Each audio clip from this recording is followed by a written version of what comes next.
Hey, good afternoon, Saints fans and Houdads from all over the world. This is Kyle T. Mosley here with Bob Rose. Bob, the Saints are making it closer than many had anticipated, but we're here to give you guys our halftime report. And you can go to si.com/NFL/Saints to read all of our articles on the New Orleans Saints. But Bob, tell me, what's your takeaways about this first half of play?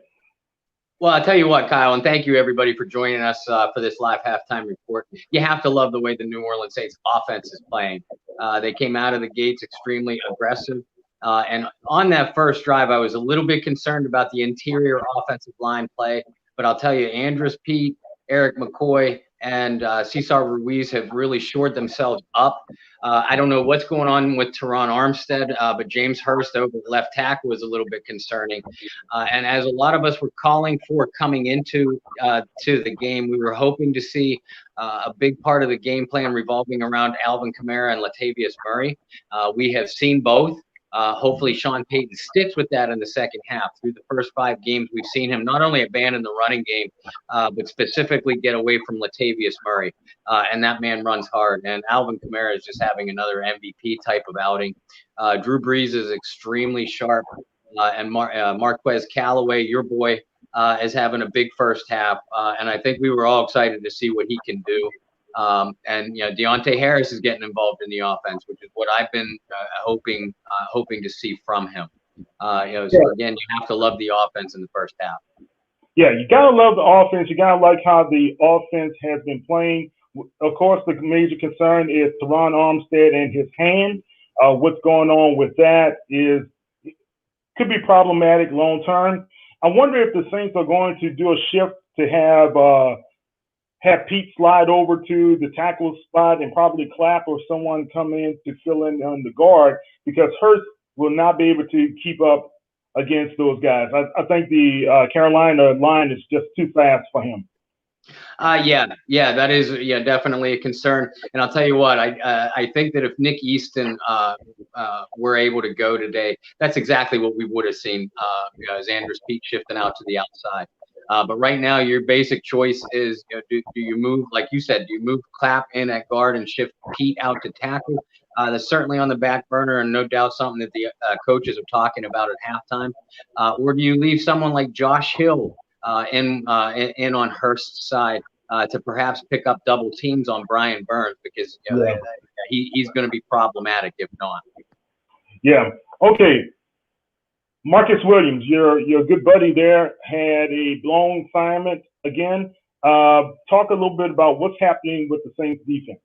Oh, God almighty. Well, let's start with the good at least. The Saints defensive line is absolutely dominating the Panthers' running attack, and they're getting good pressure on Bridgewater. Marcus Davenport in particular, you have to finish plays. Teddy, we know, has some nice escapability, and he's kept plays alive with his feet. But the Saints defensive line, if they keep at it, keep grinding, they're bound to make some plays in the second half. But that secondary, man, especially Marcus Williams. Not only the big touchdown pass, and by the way, Malcolm Jenkins is also partially responsible for that, because I believe that there probably should have been a shift on the back end of the Saints secondary with the way Marcus came up to cover that out pattern. I think it was to Robbie Anderson, but with and the blame does go almost solely onto Marcus Williams. But Malcolm Jenkins, you're a veteran. You're a leader of this secondary. You're one of the signal callers. You have to recognize that also and get over the top faster. But 2 plays before that, Marcus Williams, that is, was flagged for another defensive penalty. And then on the end around where DJ Moore scored the touchdown, Marcus Williams was responsible for one of 3 missed tackles.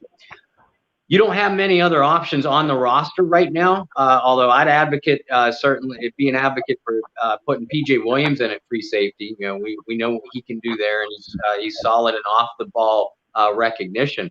But you have to make a move, to get away from Marcus Williams, because right now the entire secondary is not playing well. But Marcus Williams, the way he's playing, he's going to kill you, and he's going to lose this football game. Okay. Well, I tell you what, I really believe that if you look at their options, and the options may not be in the building, right? So, and we'll talk a little bit more about that. But look, Drew Brees has been playing a pretty great game, and Teddy Bridgewater on the opposite side has been playing pretty lights out as well. Drew Brees is 18 of 22. He has 177 yards, 2 touchdowns, and a quarterback rating of 130.5, if I'm not mistaken.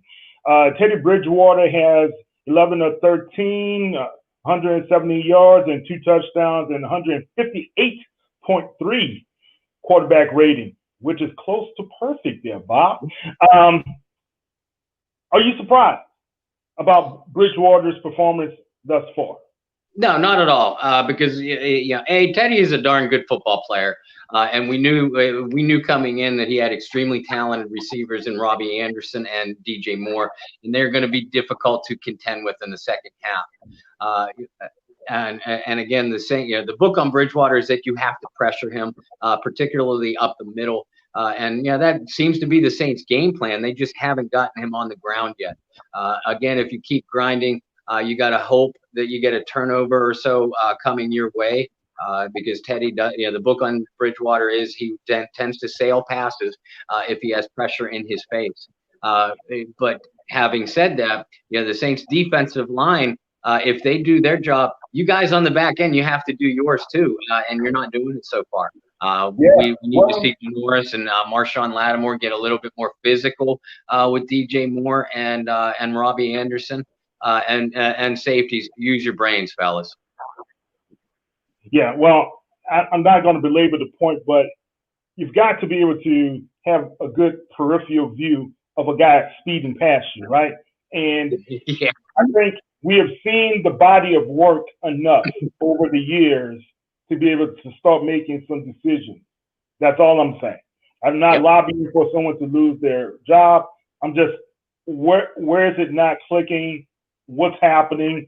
A safety should never be peaking in the backfield as much as we've seen early on this season.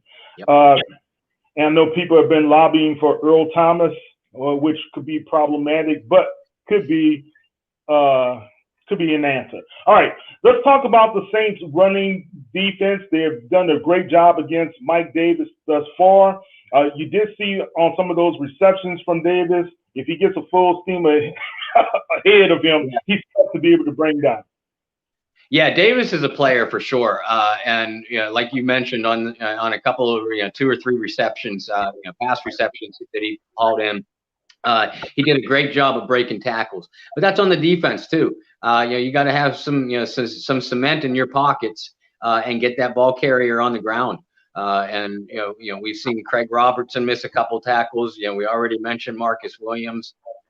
Malcolm Jenkins and Gardner Johnson too have been responsible for a couple missed tackle assignments. So Dennis Allen, the Saints defensive coordinator, he has done an outstanding job through his career at making halftime adjustments. So he's going to have his work cut out for him because the Panthers will get the ball in the second half. And you don't want to get even as well as your offense, Saints offense is playing. You don't want to get into a shootout without Michael Thomas and Emmanuel Sanders. Yeah. So what other adjustments the Saints need to make? Again, offensively, you stick with what's been working. You've been hitting them hard with Latavius and coming at you live from the Mercedes-Benz Superdome. Kind of talking. Sorry about that. Go ahead. All right. You got to keep hitting them hard with Latavius and Kamara because that's keeping the Panthers defense off balance. Marquez Callaway, Deontay Harris, you're having a fantastic first half. Brees, you're looking sharp. So you guys keep it up. Look for Traquan Smith, maybe on a deep play or so in the second half, because they're setting up for something. I can kind of feel it. Defensively, that front seven and defensive line, you got to keep getting after Bridgewater and shut down that running attack and just hope that your secondary is going to be able to make some plays by forcing Bridgewater into a bad throw to gain an extra possession. Yeah. Okay. Here's some things I think the Saints need to do. Number one, they probably need to make a switch. I don't know how they're going to make a switch, but they probably need to start sending some answers out there to the lingering questions that we've been asking for the past several weeks. One other thing, I believe they need to start running that on the left side, toward the left. Right side, Ruiz and those guys and Ramczyk, they're taking care of business. All right, Bob, I know halftime is about to end. Any last thoughts? Not at all. Again, you keep your fingers crossed that the secondary is going to be able to make a play, and that the Saints offense is going to continue with your momentum. Defensive line, you guys gotta shore yourselves up and win this ball game because you can't put it on the secondary. We've already seen how that's going to resolve. Okay, one last thing. Callaway, 6 targets, 5 receptions, 56 yards. Deontay Harris, 5 targets, 4 receptions, 46 yards. Alvin Kamara, 4 for 4 for 29 yards. Cook, 2 for 2 for 26 yards and a touchdown as well. The defense leaders tackling Lattimore and Williams, and we need to see a Cam Jordan sighting, please. Let me see. Okay, guys, go to saintsnews.net, or you can go to si.com/NFL/Saints for the latest of Saints news with Bob Rose, John Hendricks, myself, Brendan Boylan, and Dr. Caller Antoine. This is Kyle T. Mosley of the Saints News Network. Let's see how the Saints prevail, and we'll have the reaction articles at the end of the game. Take care. Who dat?